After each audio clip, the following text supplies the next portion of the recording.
Hey there, welcome back to Tony's Auto Works and Off-Road. Today we're working on a Cat C15 motor in this 379 here.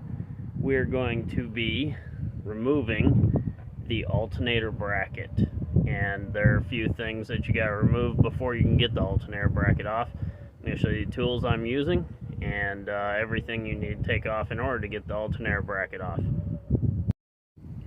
First things first, you need a ratchet in order to take your belts off for the tensioner pulleys.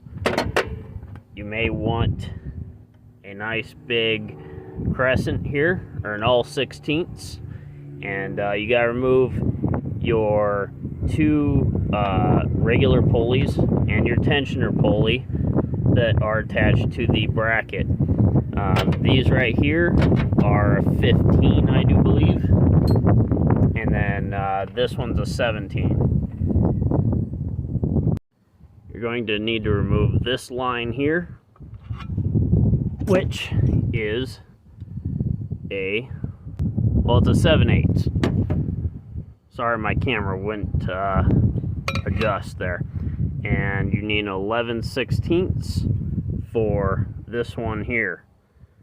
And these right here, these bolts, these are like the last thing you have to take off.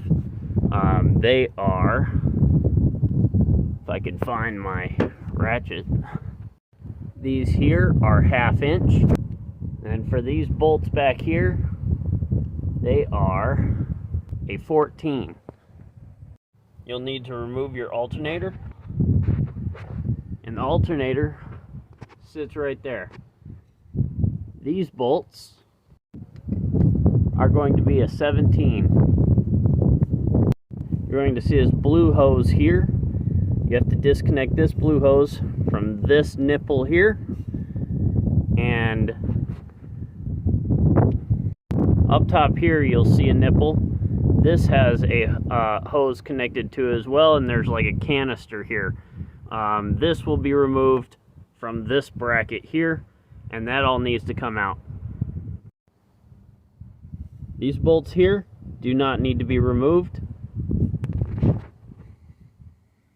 You'll see right now I'm able to move that bracket, so it's about ready to come out. You will also need to remove this fuel line here, and of course this one, like I said before. Once you get this fuel line disconnected, you can go ahead and remove the last two bolts holding the bracket in, and then that down there, and it's going to be the second nut down, also an 11/16. Now you'll notice once you take out that bottom bolt there, the whole bracket's going to drop, and so you're pretty much ready to pull it out of there. It's going to take a little bit of wiggling, but once you get it out of there, you're done. Also, you'll have to either disconnect this connector here on the bottom of the alternator bracket, or disconnect it here, because this wire harness here that goes from the main harness down here, it gets in the way, so you got to remove that, or unplug it somewhere at least. As you can see, this one's already unplugged. It may not be on yours, but it is on mine.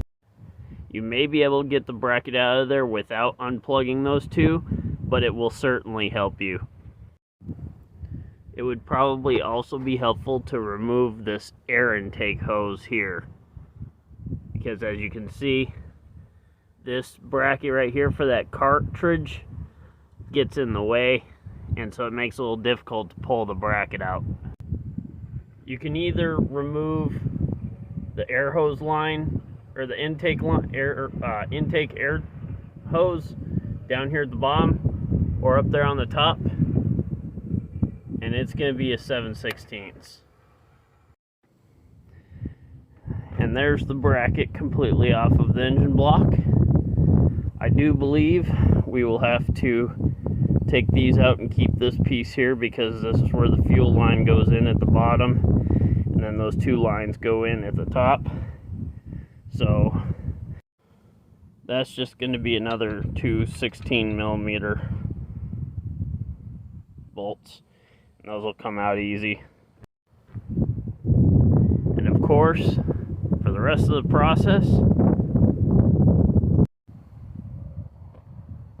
you'll just repeat everything else, putting the new one back on. Thanks for watching.